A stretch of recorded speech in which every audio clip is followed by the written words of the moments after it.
Oi pessoal, bem-vindo ao canal. Hoje eu quero falar com vocês sobre o livro A Garota das Laranjas, do incrível Jocelyn Gardner.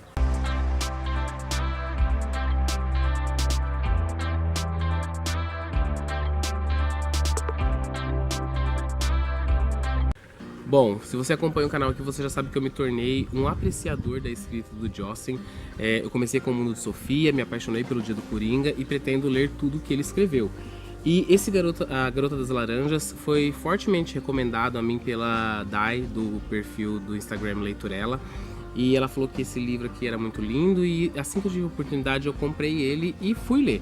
Ele é um livro bem curtinho, como você pode ver aqui, mas ele tem uma mensagem tão grande, tão universal dentro dele que é impossível você não se apaixonar. Ele vai contar a história do George. Eu vou falar George porque a pronúncia a grafia do nome dele é essa aqui que eu vou colocar. E eu não sei se é Georg, enfim, não sei falar norueguês, dinamarquês, sei lá de onde esse nome veio. Mas o George, ele tem 15 anos e ele está escrevendo um livro junto com o pai dele. E aí eu vou explicar a situação. O George, ele recebeu uma carta do pai dele que faleceu quando ele tinha 3, 4 anos. Atualmente ele tem 15 anos, então ele decidiu escrever alguns comentários em cima dessa carta que ele recebeu. Essa carta que o pai dele escreveu quando ele sabia que ia morrer, porque ele estava com uma doença muito grave, ele deixou escondida essa carta e só acharam quando o garoto já tinha 15 anos. E essa carta foi entregue a ele e ele começa a fazer a leitura dessa carta. E depois ele decide escrever, entre essas passagens que o pai dele colocou ali, ele descer comentários, indagações e responder as perguntas que o pai dele fez. E nessa carta ele vai contar a história da Garota das Laranjas, que é uma menina que ele encontrou num bonde quando ele estava na faculdade de medicina com apenas 20 anos de idade. E ele se encantou pela presença dessa menina, tanto pela aparência quanto pela aura que ela emanava, e ela estava carregando um saco cheio de laranjas. E assim, numa cena hilária, você vai presenciar o encontro dessas duas pessoas, que vai voar laranja para tudo quanto é lado.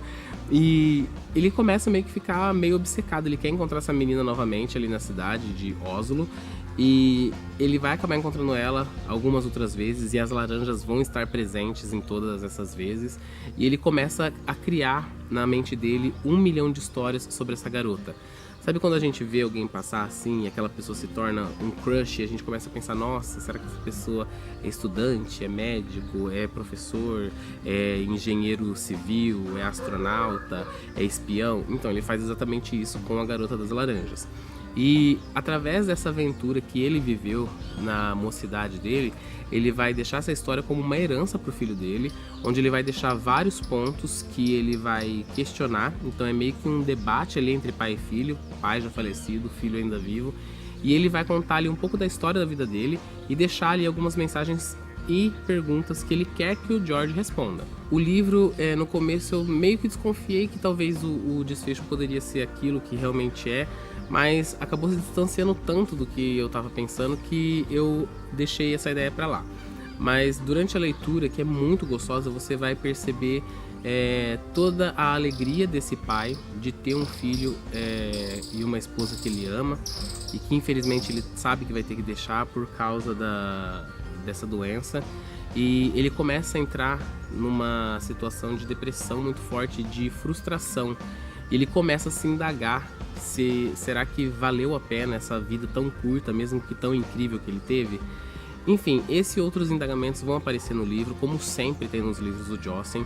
E esse aqui ele é carregado de emotividade, de indagações que vão te fazer pensar aí na sua situação, na sua realidade. Se você tem uma relação muito estreita com o seu pai, com certeza esse livro vai te tocar muito mais ainda.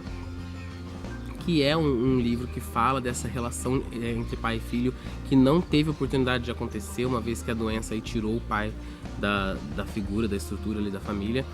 Então assim, esse livro aqui entrou no meu top 3 do Jocelyn Gardner, com certeza. Ele tá ali em terceiro lugar, quase chegando no Mundo de Sofia, em primeiro ainda continua o Dia do Coringa. E muito obrigado às pessoas que me indicaram esse livro, inclusive a Dai, porque com certeza é um dos livros preferidos da minha vida. E agora eu vou fazer questão de repassar ele para outras pessoas lerem e vou reler ele quando eu tiver a oportunidade também mais pra frente. Pessoal, é isso. Deixa aqui quais outros livros do Jocelyn eu preciso ler urgentemente, porque são muito bons. Não se esqueça de deixar seus comentários, a sua curtida e até a próxima leitura.